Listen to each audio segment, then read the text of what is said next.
Salut à toi, cher leader. Salut à toi qui t'apprête à changer radicalement le monde. Bienvenue dans notre tranche en toute intimité. En toute intimité, c'est simplement un petit moment où je vous partage mes expériences, je vous partage mon point de vue sur des sujets et surtout, je réponds à vos questions. Aujourd'hui, j'aimerais partager avec vous quelque chose qui me tient vraiment à cœur et qui me touche beaucoup. C'est la vie de parents. Et je dois vous avouer que avant d'être marié, j'avais beaucoup d'appréhension. J'avais beaucoup d'idées et surtout de craintes concernant la vie de parents. Et quand on s'est marié avec mon épouse, on a eu des premières semaines difficiles parce qu'on pensait ne pas avoir d'enfants à cause de quelques soucis médicaux. Et grâce à Dieu, aujourd'hui, on a deux merveilleuses filles, nos deux petites princesses. Et on se posait beaucoup de questions. Est-ce qu'on sera de bons parents? Est-ce qu'on fera ça de la bonne manière? Est-ce qu'on arrivera à faire ceci? Est-ce qu'on arrivera à faire cela? Alors, j'ai eu quelques petites expériences, quelques petites pensées et j'aimerais les partager avec vous. Alors, abonnez-vous, la petite cloche et surtout commentez. J'aimerais avoir aussi votre avis sur tout ce qu'on va voir aujourd'hui. Le premier point que j'aimerais vous proposer, c'est que l'amour est infini pour son enfant. L'amour est infini pour son enfant. Je vous assure que l'amour qu'on a pour un enfant n'a pas de limite, n'a pas de prix. Vraiment. Avoir un enfant, c'est waouh. Quand j'ai dragué ma femme et qu'on s'est marié, je lui disais que moi, il me faut un garçon. Il me faut mon petit bonhomme. Il me faut mon petit junior. Et elle voulait une fille, moi je voulais un garçon. Et quand on va pour faire tout le suivi, les échographies, etc., je découvre que j'aurai ma première fille, Déborah. Et là, elle n'était pas encore née, elle était dans le ventre, mais elle n'était pas encore née. Je ne l'avais jamais vue, mais les larmes sont montées dans mes yeux. Ma femme et la gynéco me regardent et disent « Mais qu'est-ce qui se passe ?» Et j'étais rempli d'un amour. J'ai jamais vécu ça de toute ma vie. Jamais. Alors le jour de la naissance, c'était juste incroyable. J'ai eu vraiment la chance d'y assister pour les deux naissances d'ailleurs. Et j'étais le plus heureux au monde. Je vous assure que tout l'argent que j'ai, toutes les relations que j'ai, tout ce que j'ai ne valait pas ces instants-là. Ma femme était KO. Toute l'équipe, la merveilleuse équipe qui a accompagné ma femme dans cet exercice incroyable était KO. Moi, j'avais ma petite fille dans les mains. J'étais aux anges.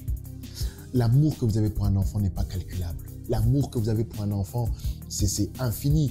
Et une fois, j'enseignais dans un séminaire de leaders, je leur expliquais que même les pires dictateurs du monde avaient une maman, avaient un papa.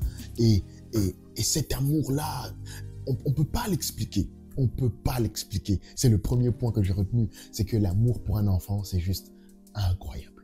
Le deuxième point que j'ai rapidement compris, je l'ai vraiment rapidement compris, c'est que l'éducation est en fonction de la vision de votre maison.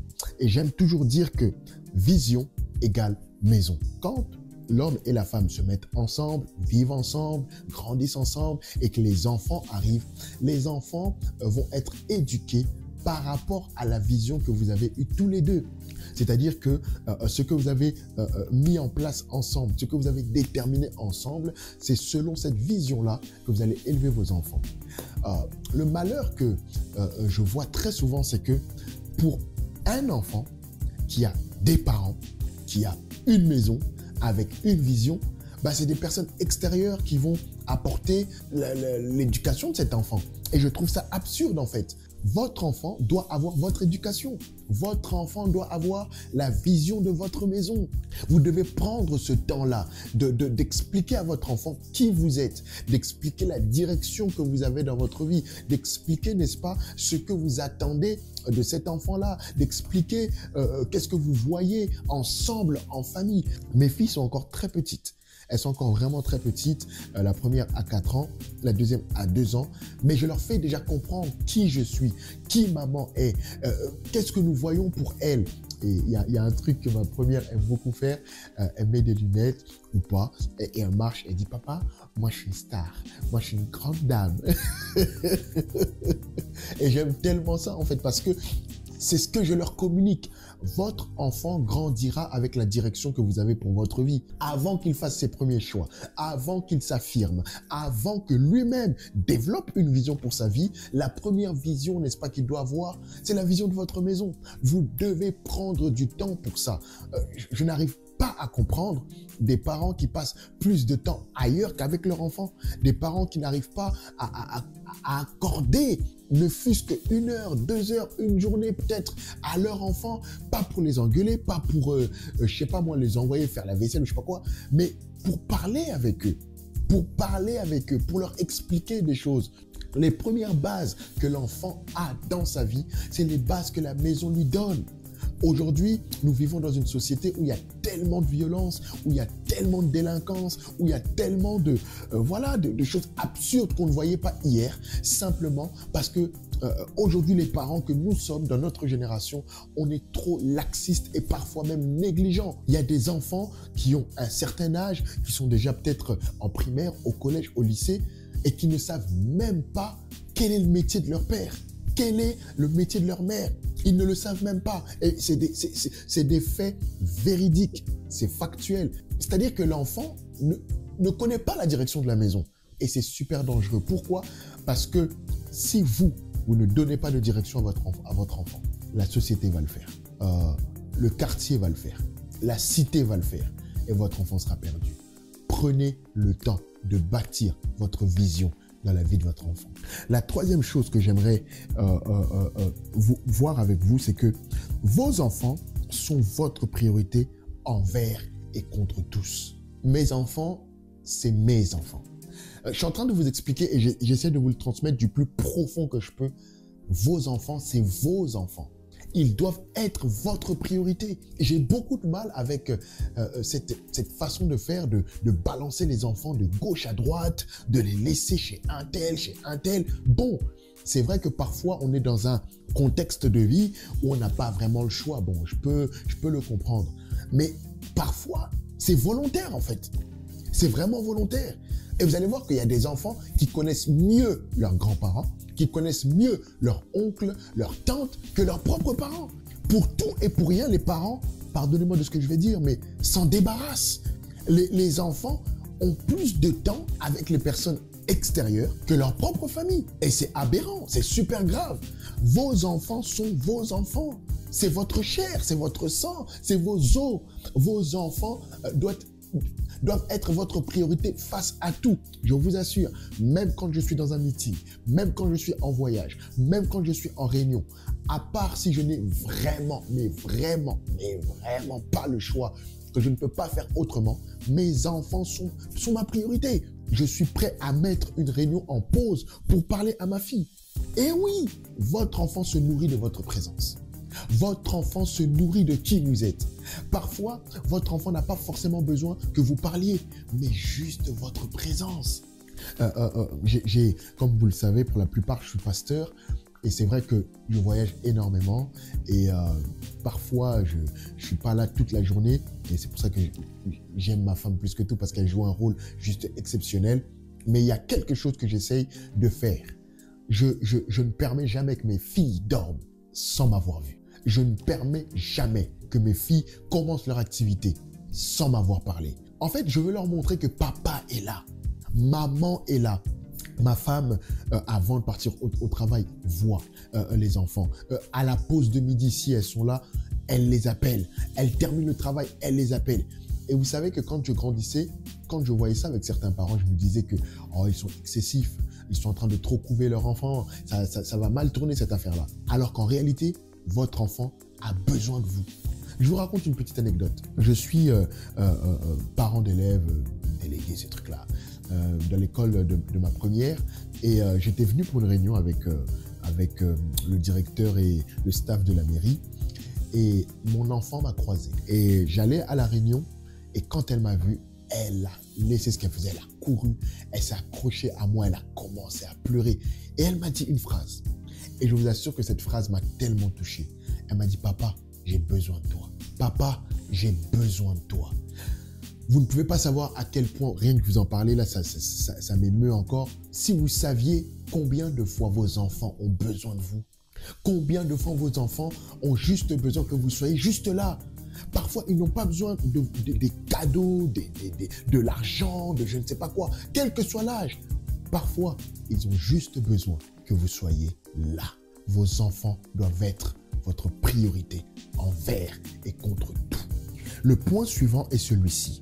Les enfants ne sont pas un budget, mais plutôt un projet. Oh! Les enfants ne sont pas un budget en plus dans la maison, mais plutôt un projet. Vous savez, quand on s'est marié avec mon épouse, elle en voulait 10. Ne me demandez pas où elle a eu cette idée, j'ai même pas envie d'en parler. Et moi, j'en voulais 2 ou 3 grands max. Et quand on parlait, elle me disait, mais pourquoi tu veux pas beaucoup d'enfants? Pourquoi tu n'en veux que 2 ou 3? Enfin, je comprends pas, moi, je veux une famille nombreuse. Et je lui disais à chaque fois que dans mon projet de vie, je ne vois pas 10 enfants. Mais la deuxième des choses, chacun des enfants est un projet. Quand je dis ça, je ne suis pas en train de dire que les enfants sont des choses. Pas du tout. Mais un enfant, on le prévoit. Un enfant, on prévoit sa naissance, on prévoit sa croissance, on prévoit sa destinée. Et ce qui est tellement malheureux, c'est que très souvent, plusieurs familles font juste des enfants pour faire des enfants. Beaucoup pensent que le fait de faire beaucoup d'enfants, c'est ce qui montre qu'on est une bonne famille. Pas du tout. Ce qui montre qu'on est une bonne famille, c'est que ces enfants-là grandissent bien. Ce qui montre qu'on est une bonne famille, c'est que ces enfants-là aient une bonne éducation. Ce qui montre que nous sommes une bonne famille, c'est que ces enfants-là réussissent et qu'on leur donne tous les matériaux, tous les éléments pour qu'ils réussissent. Un enfant est un projet. Un enfant, ce n'est pas un budget en plus comme si c'était des courses. Voilà, j'achète des tomates et je fais des enfants. Pas du tout. Vous devez prévoir la venue de l'enfant. Vous devez prévoir que je pourrais l'assumer. Je pourrais être là pour cet enfant. Et je ne parle pas seulement d'argent. Je parle de tout, émotionnellement, intellectuellement. Parfois, avant de faire un enfant, retournez à l'école. Avant de faire un enfant, faites une mise à niveau. Faites, je ne sais pas moi, recyclez-vous. Parce que rien que pour les devoirs, il faudra aider votre enfant. Alors vous allez me dire que oui, mais aujourd'hui, il y a des structures. Oui, mais à l'école, on pourra l'aider. C'est vrai. Mais vous ne pensez pas que passer du temps avec votre enfant, à l'aider à faire un exercice, c'est apporter une valeur à l'enfant? Vous ne pensez pas que l'enfant, avec vous, comprend les devoirs autrement? Pas seulement parce qu'il aura de bonnes notes, mais il comprend que dans tous les moments de sa vie, ses parents vont l'accompagner. Je suis en train de vous dire que un projet, on s'implique à l'intérieur. Un budget, on l'accomplit et c'est terminé. Ne prenez pas vos enfants comme un budget. Prenez vos enfants comme un projet et vous allez vous impliquer à l'intérieur. Le point suivant est celui-ci. Filles et garçons n'ont pas la même manière d'être abordés. Et je vous assure que je ne croyais pas à ça jusqu'au moment où mes filles sont arrivées. Avoir des filles, mon Dieu, c'est juste incroyable. Je l'ai compris grâce à ma femme. J'avais eu une petite altercation avec ma première et je l'ai vraiment engueulée, j'étais vraiment en rogne et c'était vraiment historique ce jour-là. Et arrivé dans la chambre, ma femme m'a dit quelque chose. Elle m'a dit, tu sais, je suis une fille. Et dans ma famille, dans la famille de ma femme, elles sont 2 filles et 2 garçons. Et la manière dont mon père nous a éduqués, moi et ma sœur, c'est pas la même chose qu'il a fait avec mes frères. Parce qu'une fille est beaucoup plus sensible. Une fille a besoin de beaucoup plus d'attention. Une fille a besoin qu'on lui laisse le temps de comprendre les choses, qu'on lui laisse le temps de se développer. Déjà, corporellement, physiquement, on n'est pas pareil. Voyez-vous? Et les valeurs qui doivent être inculquées à une fille ne sont pas toujours les mêmes qu'avec un garçon. Et je vous assure que je ne comprenais pas ça. Je ne voyais pas les choses de cette manière. Mais depuis qu'elle m'a dit ça, j'ai remarqué que déjà que mes filles étaient amoureuses de moi, mais elles se sont encore plus accrochées à moi. Et ça, vous devez le comprendre, chers leaders. on n'éduque pas un garçon comme on éduque une fille. Alors je sais qu'on est à la période, dans la génération de l'égalité, du féminisme, où tout le monde est pareil, tout le monde fait tout ce que le garçon fait, la fille peut le faire, etc., etc. C'est pas du tout mon débat. Ce que je suis en train de vous expliquer, c'est que il y a certaines valeurs que vous devez communiquer à votre garçon. Il y a certaines valeurs que vous devez communiquer à votre fille. Donc, vous devez vraiment comprendre ça, que fille et garçon, c'est vraiment pas la même chose. C'est vraiment pas la même chose. Et je profite de cette petite tribune qui m'est donnée pour dire que on doit arrêter avec cette chose-là de faire qu'un garçon soit une fille, qu'une fille soit un garçon. Non, c'est pas du tout la même chose. La fille a une sensibilité, la fille a... Enfin, il y a quelque chose de maternel en elle que vous devez laisser se développer. Combien de filles ont vu la mère qui était en elle, la femme qui était en elle, la grande dame qui était en elle mourir? On veut faire d'elle un garçon. Nonsense, nonsense. Et un homme qui est amené à se battre, un homme qui est amené à mettre les mains dans la pâte, ben on va lui dire que non, tu peux faire tout ce que tu veux, laisse le temps faire. Non, chacun a des valeurs et on doit absolument respecter ces valeurs. J'aimerais vraiment que vous puissiez me donner votre avis en commentaire sur ce point-là, sur la manière d'élever un garçon et une fille, et qu'on puisse vraiment échanger sur ça. Ça serait super intéressant. Le point suivant est celui-ci. La génération, les mœurs, l'actualité jouent énormément sur votre perception de l'éducation. La manière dont nous, on nous a éduqués en tant qu'enfants, chez nos parents, je pense que vous êtes d'accord avec moi que ce n'est pas de la même manière qu'on éduque aujourd'hui les enfants. La manière dont nos parents ont été éduqués, je pense qu'ils ne nous ont pas forcément éduqués pareil. Et on peut remonter comme ça jusqu'à... En fait, je suis en train de vous expliquer que vous avez une vision, vous avez une direction, vous avez des principes que vous voulez communiquer à votre enfant, mais pour mieux le faire, vous devez absolument prendre en compte tout ce qui se passe autour. Absolument.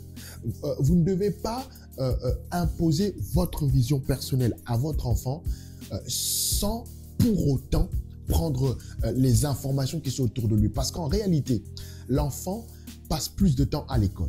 L'enfant passe plus de temps au travail. L'enfant passe plus de temps en stage.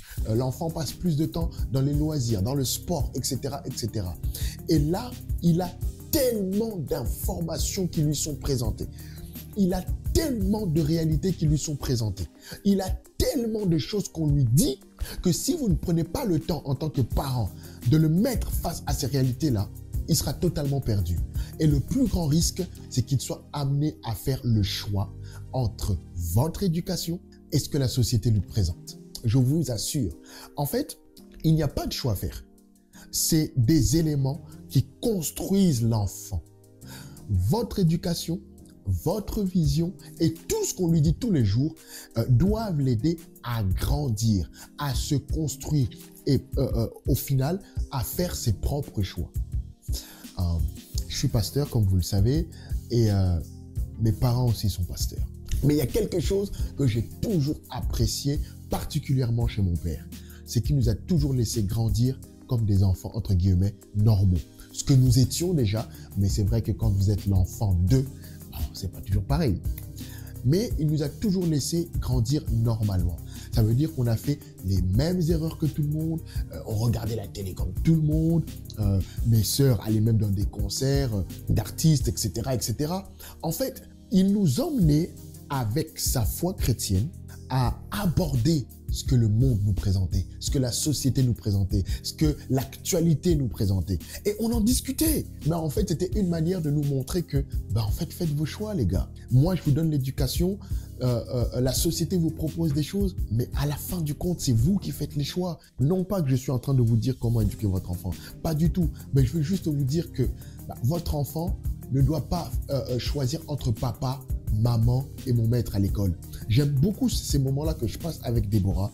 Et quand elle rentre, elle me dit voilà, mon maître m'a dit ça. Enfin, ça me permet de comprendre ce qu'on lui dit. Et ça me permet de comprendre ce qu'elle comprend, elle. Et ensemble, on essaye de trouver des issues, de trouver des terrains d'entente, de grandir, en fait. Et je pense que grandir, en fait, c'est ça. Grandir, ce n'est pas de la dictature. Grandir, c'est pas dire à votre enfant, j'ai la vérité absolue. Non, grandir, c'est permettre à l'enfant de développer son discernement, de développer sa capacité à faire des choix. Et on aura des enfants équilibrés et moins de malheur sur cette terre, j'en suis certain. Le dernier point que j'aimerais voir avec vous est celui-ci.